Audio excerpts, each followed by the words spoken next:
channel. If you'd like to join our channel, please feel free to subscribe. If you'd like to hit that bell, it will let you know every time we post a new video. And if you would like to give me a thumbs up, that lets me know you enjoyed it.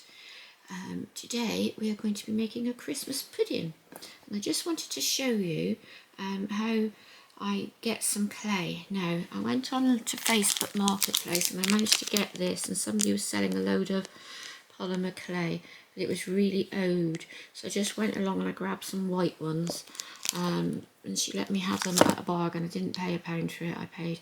I got about 5, I think, and I paid £3 for them. So, but they are really hard. I'll show you how hard. This is one of my soft ones. It's a green, and you can see how easily that cuts through. So that's just a soft one I've got, but you can see how hard this is when I try and cut through it. There you go. So you can see it's really old and hard. Now I'm just going to chop it up, and what I'm going to do is I'm just going to condition this small piece of it. If you're going to be doing it by hand, I would say don't condition more, just do a little piece at a time, otherwise you're going to hurt your hands and that. I sat on this for about, had it behind my back for about an hour and a half. So I have warmed it up a bit, and you can see it's still really brittle. But because of the way it's made, it will always come back, so you will be able to always get it back. So what I usually would do is just chop it all up small, and I can just work with the smaller pieces, and all I'm going to basically do is just keep squeezing them together, and as you keep doing that, eventually it will come back. It's because the stuff that it's actually made with, so even though it looks like it's all dried up and you can't use it again, you will be able to get it back to a usable sort of state. Make sure your hands are well washed, scrubbed. I scrubbed them with a little nail brush over for using white, because any dirt you've got on your hands will come off and go on to the clay. And as you can see, it is beginning to do something. It's beginning to start to stick together. Okay, so I'm just going to carry on working with this clay. It's going to probably take me a couple of minutes to get that into a state where I need to be able to fold it in half like that, and I need there to be no breakages. You can see the breakages coming. I just need to keep folding and folding it until I get no breakages at all. And I want quite a reasonably sized lump of it for the top of my Christmas pudding. So I shall come back when I've got it conditioned. So as you can see now, it's all lovely and soft and malleable. I can't believe that it went back to hard in such a short time, but it's nice and soft now. So this, you will always be able to get this back, no matter how hard it goes, unless it's been baked. You'll always be able to get it back to a nice soft ball. And so there you go, you've got it like that, and that will be usable. Okay, but obviously it's no point doing too much of it if it's going to go hard quite quickly. And that was it takes a little bit of time just moving it around there. So, but it's ready now. Okay, so what I've done is I've just made a ball out of the brown, and I just made that into a complete round, just conditioned it and made it into a ball. And then I'm going to get my white, and I'm going to roll that into a ball. Just move that one just slightly over there. I want to press it down a bit, because I don't want, when it's made up into the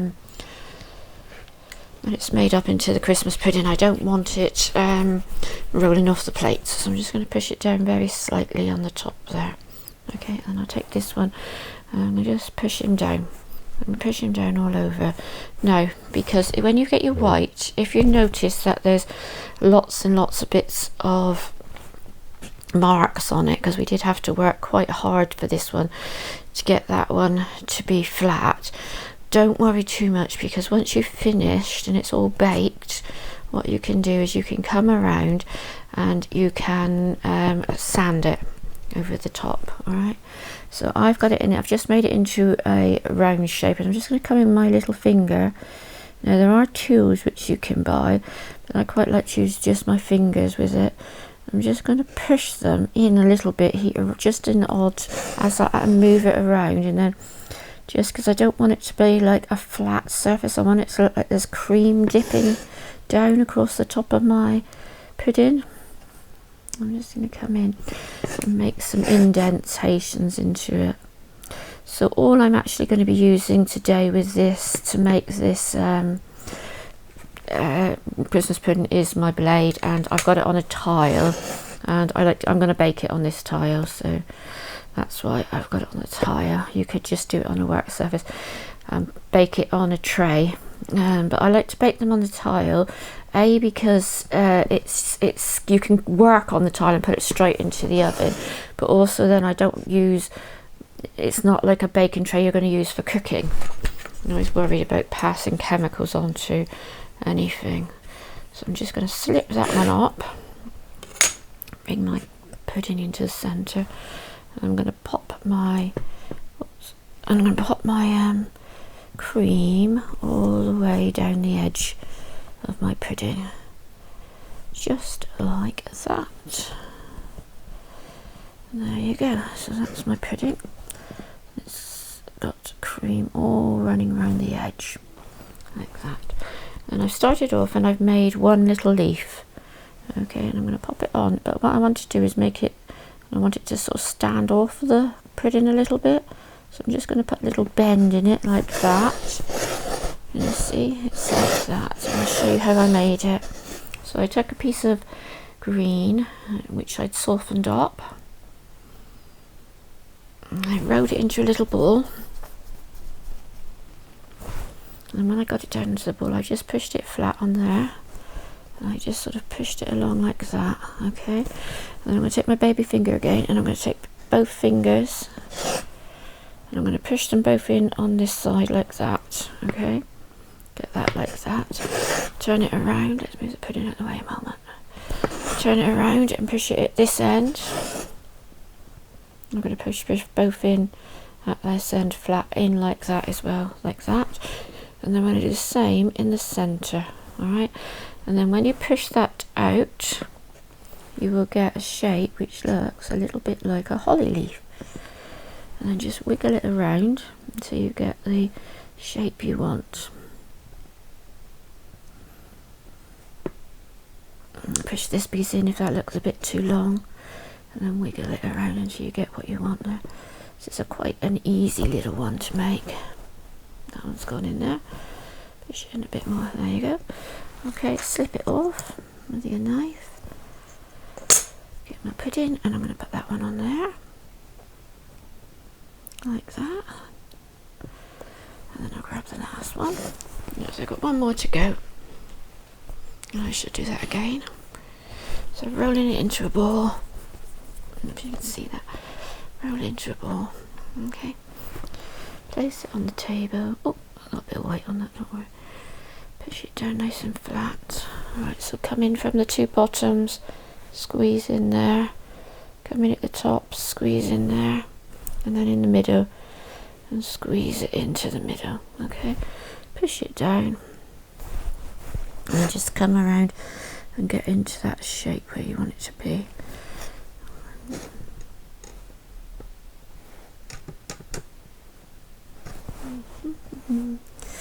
There we go, and that's come in nicely. So that one looks okay. Let's just get this one looking okay here.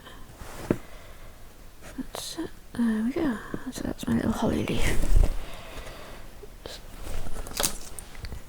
Slip that one off. There we go. Pop that one on to our Christmas pudding. I wanted it to sort of stand up a bit like that, and then we've got, all I've done then is taken 1, 2, 3 pieces of red clay, and I've made them into little balls.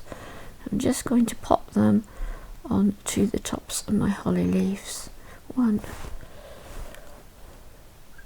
2, and 3. And there you go, you have it. Now, what you could do if you wanted to now is just pop a pin in the top of each one of those, and it'll look like as if it's got a little sprout, like the top of the cherry. Do you know that you have a little indentation in the top? But there it is. So that's my little Christmas pudding, all ready to go for the dolls for their dessert on Christmas Day. I hope you liked the video. If there's any comments you'd like to leave me on anything you think that I could do, or any ideas you want me to have a go at making for your dolls in the future, just leave a comment down below. I really love hearing your comments. Leave a comment under the video and I will get back to you. Thanks so much for watching. Goodbye.